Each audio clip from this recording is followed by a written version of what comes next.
Hey guys what's up, I hope you are doing well. So इस video में अपन discuss करने वाले हैं कि फर्स्ट ईयर इंजीनियरिंग में आप बैकलॉग से कैसे बचें। मोस्ट ऑफ टाइम क्या होता है, जो इंजीनियरिंग पढ़ते हैं उनका जो बैकलॉग आता है वो फर्स्ट ईयर में ही आता है। तो इस वीडियो में आपको पूरा स्टेप बाय स्टेप गाइड मिलेगा एंड आप डेफिनेटली आपको बैकलॉग आएगा ही नहीं अगर आप मेरे प्रोसेस को फॉलो करेंगे। मैंने ऐसे टॉपिक पर बहुत सारे वीडियोज़ बना के आप लोगों को दिए हुए हैं जो स्टडी टिप्स पर है, और ऐसे स्टडी टिप्स को आप अगर फॉलो करते हो तो डेफिनेटली अगर टॉपर बनते हो नहीं बनते हो वो डिपेंड करता है कितना आप एफर्ट डालते हो, वो बैकलॉग तो नहीं आएगा। मेरे उन वीडियोस को देख के बहुत सारे लोगों ने क्या करा है, अच्छे मार्क्स लिए हैं after in even after second year और थर्ड ईयर, बिकॉज वो टिप्स मैटर करता है। बिकॉज उन चीज़ों को मैंने फॉलो किया था। बीइंग एवरेज स्टूडेंट मैंने 5-6 बार टॉप करे हैं, कॉलेज में भी टॉप करा है और यूनिवर्सिटी में 5-6 पोजीशन लिया आउट ऑफ 10,000 इंजीनियर्स। तो it worked for many of my students, it worked for me and definitely अगर आप इनको फॉलो करते हो तो ये आपके लिए भी काम करेगा। तो चलिए स्टार्ट करते हैं। तो पहला स्टेप क्या, आपको जैसे ही आप कॉलेज में जाते हैं तो आप क्या करिए, आप हर क्लास को अच्छे से अटेंड करिए। हाँ, एक दो क्लास बंक कर सकते हो, दैट इज़ ओके। एक दो क्लास बंक करके मूवी देखने चले गए, that is okay, no problem, that is part of life. थोड़ा बहुत अलग भी करना चाहिए ताकि आपको थोड़ा अलग एक्सपीरियंस मिले। नहीं तो क्या होगा, एकदम से कोई अगर प्रॉब्लम आएगा, बड़ा प्रॉब्लम, कभी अपने छोटे छोटे प्रॉब्लम सॉल्व नहीं करे होंगे तो आप क्या करेंगे, आप हताश हो जाएंगे मेरे दोस्त। आप उन प्रॉब्लम से निकल ही नहीं पाओगे फिर। तो छोटे छोटे प्रॉब्लम लाइफ में आना बहुत ज़रूरी है, और ये समझना, ये गिफ्ट है समझना ऐसे प्रॉब्लम आए तो। मुझे पता है प्रॉब्लम जब आता है तो हमें ख़राब लगता है, टेंशन होता है, स्ट्रेस होता है, रोते हैं, बट ये पार्ट ऑफ लाइफ है, ये सबके साथ होता है। ऐसा मत सोचा कि मेरे साथ नहीं होता है, मैं कोई सुपर पावर हूँ, ऐसा नहीं है, मेरे साथ भी होता है।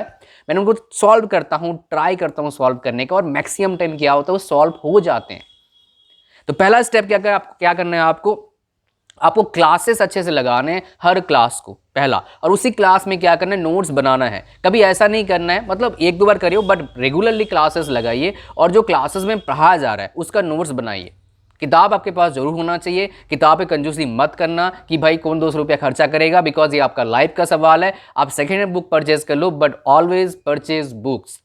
सेकेंड हैंड परचेज कर लो बुक्स, 50% में मिल जाएगा, उनको बेच दो 30% में। 20% से आप पैसे दे रहे हो तो उसमें आपका पढ़ाई हो जाता है। मुझे पता है हर बुक का आगे नीड नहीं है, बट बहुत सारे बुक का आगे नीड होता है कम्पिटिटिव एग्जाम्स के प्रिपरेशन करने के लिए, तो वो बुक्स तो परचेज करना ही पड़ेगा जो, और उनको बेचना भी नहीं है, और सेकेंड हैंड ही परचेज करो। और जो बुक्स का नीड नहीं होता है, एक बार पढ़ने के बाद उनको आप बेच सकते हैं और फिर आगे और सेकेंड हैंड किताबें ले सकते हो। इन फॉर्मूलाज को मैंने फर्स्ट ईयर में इंप्लीमेंट किया था, बिकॉज आफ्टर फर्स्ट ईयर मेरे वो किताबें सारे फ्री मिलते थे, because I was topper in my branch, right. इसलिए कॉलेज में करा, बट वो अलग किस्सा है, उसमें अलग कुछ बेनिफिट्स मिलते थे। तो ये चीज़ें था। तो पहला क्या, आपको क्या करना है, आपको क्लासेस लगाना है और नोट्स खुद का बनाना है। और ऑलवेज रिमेंबर, जो आप नोट्स बनाते हैं उनमें मिस्टेक होंगे, राइट। आपने देखे नहीं, आप पढ़ना कभी जाके आपने मिस्टेक लिखा होगा कम से कम 5%, तो उन मिस्टेक को सुधारना है जब आप दोबारा पढ़ते हो किताब से, ठीक है। तीसरा स्टेप क्या है, आपको क्या करना चाहिए, जो मैं आपको बताऊंगा, विच इज़ रियली इंपॉर्टेंट। जो सिलेबस है उनको डाउनलोड कर लो, हर सब्जेक्ट का। आपके पास सॉफ्ट कॉपी नहीं, हार्ड कॉपी होना चाहिए। 1-2 रुपया लगता है प्रिंट आउट करने का, ले लो और उसको चिपका दो कहाँ, आपके नोटबुक पर जहाँ पर नोट्स बना रहे हैं। तीसरा टिप्स। चौथा टिप क्या करना है, आपको करना चाहिए, that is very very important, pattern. आपके एग्जाम का पैटर्न कैसा होता है, किस तरह का एग्जाम आता है। इन जनरल जितने भी बीटेक के सरकारी यूनिवर्सिटीज़ हैं, right, even few autonomous college, even deemed universities, मैंने देखा है, बहुत सारे का देखा मैंने, सबका तो नहीं देखा है, बिकॉज इंडिया में लगभग 3500 इंस्टीट्यूट्स हैं इंजीनियरिंग कोर्सेज ऑफर करते हैं, तो सबका देखना लगभग इम्पॉसिबल है, राइट। मतलब एक एक दिन में एक एक का देखूंगा तो, मतलब इंस्टीट्यूट इतने हैं बट यूनिवर्सिटीज़ हैं तो लगभग, अगर इंडिविजुअल बॉडीज़ की बात करूंगा, मोर देन 300-400 होंगे, even more than that may be, right. तो देखना मुश्किल काम है, बट मैंने बहुत से एनालिसिस का तो देखा मैंने, सबका पैटर्न थोड़ा अलग होता है, बट जो मेन पैटर्न होता है वो सेम होता है कि 4 आपके चैप्टर्स, मतलब 4 यूनिट्स होते हैं, राइट। उसमें से लगभग 8 क्वेश्चंस आता है, उनमें से 8 में से 5 क्वेश्चंस करने होते हैं। तो बहुत टाइम क्या होता है, 8 में से क्या एनी 5 करना आता है, राइट। एनी 5 करना आता है, मतलब क्या, अगर आप 5 पार्ट पढ़ते हैं, 5 पार्ट्स पढ़ते हैं, तो आप उन एग्ज़ाम को आराम से 100 मार्क्स अटेम्प्ट कर लेते हो, राइट। बड़े प्यार से। अगर आपको थोड़ा सेफ्टी रखना है तो आप 6 पार्ट्स पढ़ लो, 2 और पार्ट पढ़ने का जरूरत नहीं इतना ज़्यादा, राइट। हाँ, थोड़ा बहुत तो नॉलेज होना चाहिए, बिकॉज भाई ये सिर्फ मार्क्स की बात नहीं है, ये बात है आपके लाइफ की, तो नॉलेज आपके पास होना जरूर चाहिए। बट अगर आप एग्जाम देने जा रहे हो तो उस टाइम आपको मार्क्स देखा जाएगा, लोग भाई आपको मार्क्स देख के जज करेंगे, आपके पास नॉलेज बाद में चेक करेंगे, राइट। लोगों को रिजल्ट चाहिए होता है, लोगों को प्लान से मतलब नहीं, आप कितना पढ़ाई करते हो, दिन भर रात भर पढ़ रहे हो, कोई मतलब नहीं है। If you are getting good marks, people will appreciate you. If you are getting bad marks even after studying 10 or 12 hours per day, क्या बोलेंगे लोग, अरे टाइम पास कर रहा था, गाना सुन रहा था मोबाइल पर, हमें दिखावा कर रहा था, समझ रहे हो। तो ऐसे चीज़ें हैं। लेकिन मुझे पता है बहुत सारे बच्चे बहुत टाइम देते हैं फिर भी अच्छे मार्क्स नहीं आता है, बिकॉज उनका प्लानिंग अच्छा नहीं होता है, उनको गाइड अच्छा नहीं मिलता, उनका स्ट्रेटेजी अच्छा नहीं है। जो बता रहा हूँ स्ट्रेटेजी, इसको फॉलो करिए, देखिए मज़ा आ जाएगा फिर। और इन स्ट्रेटेजी को क्या करिए, जो बता रहा हूँ आपको, इसको इम्प्लीमेंट करिए। आपके जो टेस्ट एग्जाम होंगे, मतलब बिफोर सेमेस्टर एग्जाम, जो आपके ब्रांच में टेस्ट किया जाएगा, आपके टीचर टेस्ट लेंगे, मे बी सेशनल होगा, मे बी यूनिट टेस्ट होगा, उसमें इन चीज़ों को एक्सपेरिमेंट करिए जो मैं आपको बताने जा रहा हूँ, राइट। चौथा चीज हो गया। पांचवा चीज़ आपको क्या करना चाहिए, आपके पास जो फंडामेंटल चीज़ें क्लियर हो गया, मैं जो बताया, किताब चाहिए, क्या पैटर्न है, अब क्या करना चाहिए, अब वेरी इंपॉर्टेंट है लिखने का प्रैक्टिस। बिकॉज आप सीबीएसई बोर्ड से आए होंगे, आप हिंदी मीडियम से आए होंगे, आप पंजाबी मीडियम से आए होंगे, आप उर्दू मीडियम से आए होंगे, आप ओडिया मीडियम से आए होंगे, आप तेलुगु मीडियम से, तमिल मीडियम से, बंगाली मीडियम से। तो hopefully you will face problem, because एकदम से ट्रांजिशन जब होता है, people face problem. Even I have face problem because I did not study from English medium school, I am from government school only, right. So bench या टूटे मिलते थे, right, पंखे मिलते नहीं थे भाई, लाइट नहीं थी हमारे स्कूल में उस टाइम अच्छे से, राइट। अच्छे से मतलब लाइट आती थी 24 घंटे में 8 घंटा, तो कहाँ से अच्छे से बोलूँगा, राइट। और एक स्कूल में जो मेरा प्राइमरी स्कूल, उसमें लाइट ही नहीं थी, चलो गर्मी में पढ़ते रहो, एंजॉय मारो, पंख मतलब ऑटोमेटिक वेंटिलेशन था। लेकिन टॉपिक पर आते हैं, मैं थोड़ा मैं ऐसे ही मजाक कर रहा था। सो टॉपिक पर क्या है, आपको नेक्स्ट आपको क्या करना चाहिए, आपको लिखने का प्रैक्टिस करना चाहिए। देखिए यहाँ पर बीटेक में क्या होता है, टू दी पॉइंट आंसर लगभग नहीं लिखना होता है, कुछ क्वेश्चंस में होते हैं पर लगभग नहीं होता है। आप बोलोगे रीजन क्या है, रीजन क्या है, एक एक क्वेश्चन 10 नंबर का 20 नंबर का होता है, उसमें टू दी पॉइंट आंसर हो नहीं सकता है। 32 शीट्स भरने होते हैं आपके 5 क्वेश्चंस में, मतलब एक क्वेश्चन में 6 पेज लिखना होता है, 6 पेज, 1 2 3 4 5 6, समझ रहे हो। उसमें डायग्राम्स होते हैं, बनाने होते हैं। तो जब आप प्रैक्टिस नहीं करेंगे इतने शीट्स भरने का, सिर्फ 3 आवर्स में से 10 मिनट उल्टा पुल्टा काम में हो जाएगा, मजाक मजाक में, सिग्नेचर में और भी फलाना टिकड़े में चले जाएंगे, राइट। तो आपको क्या मिलेगा फिर, आपको सिर्फ 2 घंटा 50 मिनट मिलता है। और इतने शीट्स भरना विथ प्रॉपर कंसेंट्रेशन, अच्छे हैंडराइटिंग के साथ बिट डिफिकल्ट है, थोड़ा डिफिकल्ट होता है। तो इसीलिए प्रैक्टिस की जरूरत पड़ता है। और आपको पता होना चाहिए कैसे, मतलब मैं क्या क्या ट्रिक यूज़ करूं ताकि मैं जल्दी उन शीट्स को अच्छे कंटेंट के साथ, अच्छे इंफॉर्मेशन के साथ भर पाऊं। उसमें मैं आपको कुछ ट्रिक बताता हूं, क्या आप कैसे प्रैक्टिस करेंगे। इंजीनियरिंग एग्जाम्स में जैसे मैंने हज़ारों कॉपीज चेक करे हुए हैं, और एक कॉपी को चेक करने के लिए हार्डली मुझे लगते थे 1 मिनट। और बहुत रेयर चांस होता था कि मेरे पास कंप्लेंट आ रहा है कि एक कॉपी में कुछ गड़बड़ी है। रीज़न क्या है, मेरे को हैबिट हो गया चेक करते थे। पहले मैं एक कॉपी चेक करता था, मैं करने मेरे को 5 मिनट 7 मिनट लग रहा था। लेकिन मैंने फिर एक हमारे एचओडी साहब थे, राइट, जो थे ब्रिस्टल यूनिवर्सिटी, उन्होंने मेरे मतलब यूके, ब्रिस्टल यूनिवर्सिटी यूके में, he was very talented, right, I have learn lot of things from him. So उन्होंने मेरे को बताया था कैसे कॉपीज़ आप चेक कर सकते हैं very fast, and that trick works for me for years, it help me a lot, right. Because हज़ारों कॉपी चेक करोगे, टाइम लगता है भाई, पढ़ाना भी होता है। तो अगर इतना टाइम मैं कॉपी चेक करने में दूंगा, इन वही यूनिवर्सिटी एग्जाम से कॉपी चेक करने में मेरे को इतना टाइम लगता था, राइट।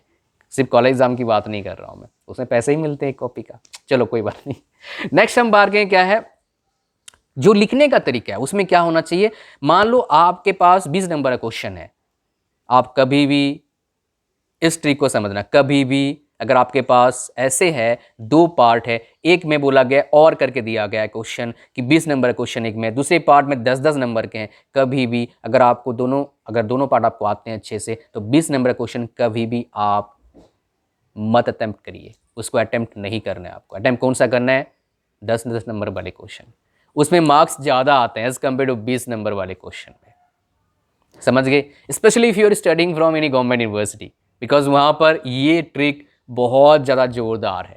और ज़्यादा अच्छा होगा जब अगर 5-5, ऐसे रेयर होता है 5-5 नंबर के क्वेश्चन, बहुत कम टाइम होता है, कुछ कुछ सब्जेक्ट में होते हैं, बट मैक्सिमम टाइम में 10 या 20 नंबर के क्वेश्चन आते हैं। तो इस ट्रिक को जरूर इम्प्लीमेंट करना और देखना आपके मार्क्स इंप्रूव होते हैं। और ज़्यादा अगर एक्सपेरिमेंट करना तो देखना एक बार 20 नंबर अटैम्प्ट करना, एक बार 10 अटैम्प्ट करना, सेम क्वालिटी कंटेंट अगर आपके दिमाग में है तो देखना 10-10 नंबर में आपको ज़्यादा मार्क्स आ रहा है, एटलीस्ट 1 नंबर बढ़ जाता है। तो 5 क्वेश्चन 5 नंबर बढ़ गया, 5%। अगर आपके पास क्या है, आपके पास देख लो 7.5 में 5% बढ़ते हैं तो सोचो मान लो आपका 75 था 80% हो जाएगा। इट मैटर्स अ लॉट, बहुत मैटर करता है भाई मेरे 1% ये मस्त कमन समझना कि एक नंबर क्या होता है, बहुत कुछ होता है भाई।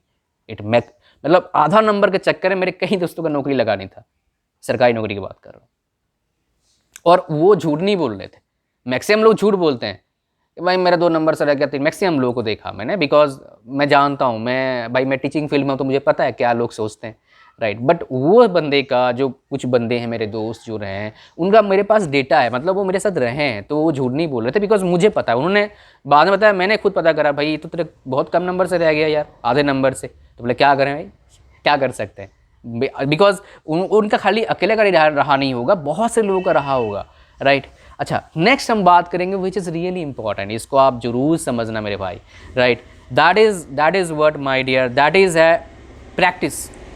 लोगों का बैकलॉग्स आने का सबसे बड़ा 2 बड़ा रीज़न मैंने फाइंड आउट करा अब तक स्टूडेंट के साथ, जो बहुत अच्छे थे भी +2 में, उनका 80% +2 में आ रहा है लेकिन बैकलॉग आ रहा है। ऐसा नहीं उनको कुछ पता नहीं है, रीज़न क्या है, उनको 2 चीज़ का नॉलेज नहीं होता है। एक होता है कैसे लिखना है, और दूसरा वो थोड़ा ओवर कॉन्फिडेंस में आ जाते हैं, प्रैक्टिस नहीं करते हैं। ये ओवर कॉन्फिडेंस का खेल किस सब्जेक्ट से होता है, इन जनरल फर्स्ट ईयर में एक सेट का होता है मैथमेटिक्स, और एक सेट है जिसके साथ बहुत से लोगों को प्रॉब्लम आता है, वो है पेंसिल, और बहुत से pencil H1 H2 H3 H4 pencil, and बोल सकते हो drafter, that is graphic, engineering graphics. कहीं पर इंजीनियरिंग ड्राइंग एंड ड्राफ्टिंग अलग अलग जगह पर, लेकिन आप इंजीनियरिंग ड्राइंग समझ सकते हैं। आई होप सो हर जगह पर इतना ही है, बिकॉज नॉर्थ इंडिया में इसको इंजीनियरिंग ड्राइंग बोला जाता है एंड ड्राफ्टिंग बोला जाता है, और साउथ इंडिया मतलब आप अगर मास्टर साइड जाओ तो वहाँ पर ग्राफिक बोला जाता है, राइट, इंजीनियरिंग ग्राफिक बोलते हैं वहाँ पर। तो बट सिलेबस लगभग सेम होता है, तो इन चीज़ों को समझने का जो बता रहा हूँ आपको, इसको आप कंफ्यूज नहीं होना है।